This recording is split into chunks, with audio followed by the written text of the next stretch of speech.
Cami, it is great to speak to you again. I was going through our interview when we last spoke before this shortened NHL season, and you said the following in the reference to the Calgary Flames: the West is best, and the Flames are currently golfing. What do you have to say for yourself?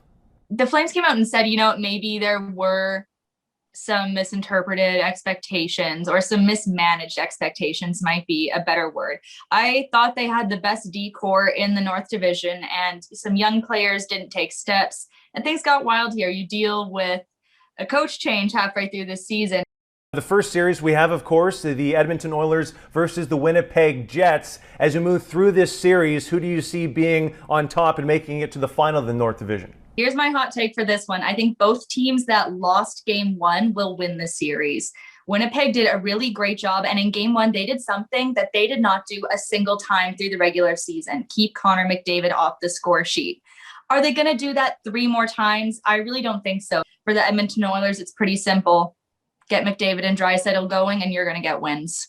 I have to agree. It's going to be hard-pressed, to keep those guys off the score sheet throughout the entirety of a series. To the other North Division series, the Toronto Maple Leafs versus the Montreal Canadiens for the first time since the late 70s. And the Toronto Maple Leafs still have not beaten the Canadiens in the playoffs since the 1960s. Will they change that? Do you think the Toronto Maple Leafs will be making it to the final of the North Division? I think the John Tavares injury changes a lot. It was scary to see, and you don't quite know emotionally how the team will respond to that. If the Habs are going to get past Toronto, I think they need to go in a 2010 style cup run when Yaroslav Halak went off and they beat the Pittsburgh Penguins, they beat the Capitals, and they were huge underdogs that year. If you're going to rely on a goalie to go on a run, Carey Price is a pretty good guy to bet on. I have Game 6 circled on my calendar, Cami, because that will be the day when fans are actually let in to the Bell Center in Montreal. 2,500 fans, but we're going to go from no fans all season to 2,500 rabid Montreal Canadiens fans in that building. Do you think that could potentially make a difference in a Game 6 if the series gets there? Absolutely. We've heard from teams all year that it's a very different feeling. And as media watching some of those games with the empty stadium, teams don't have a lot of momentum to feed off of. And there are teams, especially underdog teams, that can really benefit from hearing a roaring crowd.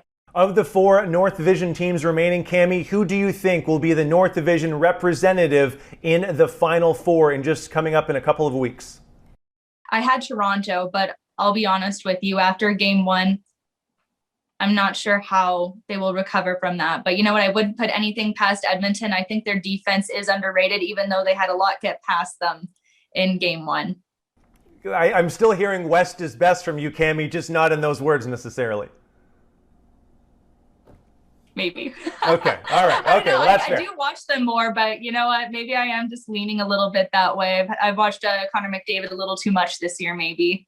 Okay, well, sounds good. Well, hey, there's nothing wrong with watching too much Connor McDavid, that's for sure. Cami, thank you very much, and let's do this again before the Final Four and see which Canadian team will have a chance for the Stanley Cup. Absolutely. We'll make some bets at the Final Four.